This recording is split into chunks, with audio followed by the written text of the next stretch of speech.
Hi guys, I think ይሄ መጨረሻ ቪዲዮ ነው የሚሆነው በዚህ አካውንት ላስት ዋርኒንግ ላይ ያለው አካውንቴ ኦልሞስት ሁሉም ቪዲዮዎች ጠፍተዋል። ማስተላለፍ የመጣሁት ሀሳብ የኢትዮጵያ ኦርቶዶክስ ቤተክርስቲያን ከዚህ በኋላ እኔ ጋር እንዳትመጪ ተወክለኛለሽ ብለሽ እኔ አልወክልሽም። እሺ እናቴ፣ አንቺን ሌቦች ምኖች ናቸው ሊወክሉሽ የከበቡሽና እኔ ልረዳሽ አልችልም።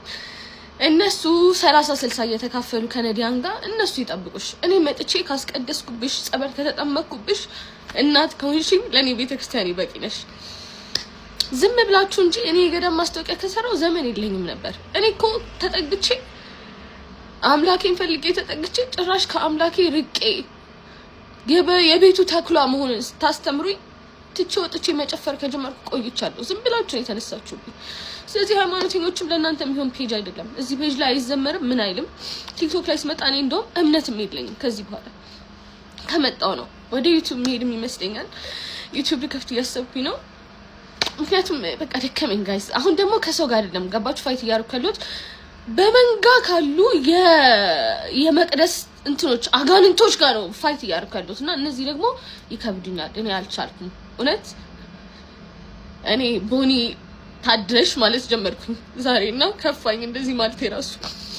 ስለዚህ አትምጡብኝ እሺ። እኔ ጋር መጣችሁ ምንም የምካፈላችሁ ነገር የለም። በጣም ብዙ ቲክቶከሮች አሉ እስካሁን የገዳም ማስታወቂያ የሚሰሩ ከነሱ ጋር ጨርሱ። እኔ አልፈልግም፣ አልሰራም።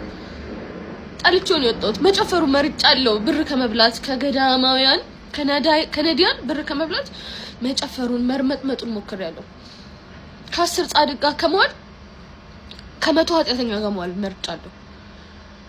አምላኬንም እዛ ነው ያገኘሁት። ስለዚህ ተመችቶኛል። አታስቡልኝ ለኔ።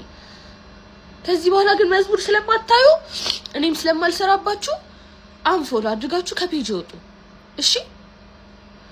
ስንት አይነት ብልግና በሚሰራበት አገር የአንድን ሴት ልጅ ህይወት ለማጥፋት ይሄን ያህል ከፍና ዝቅ አትበሉ።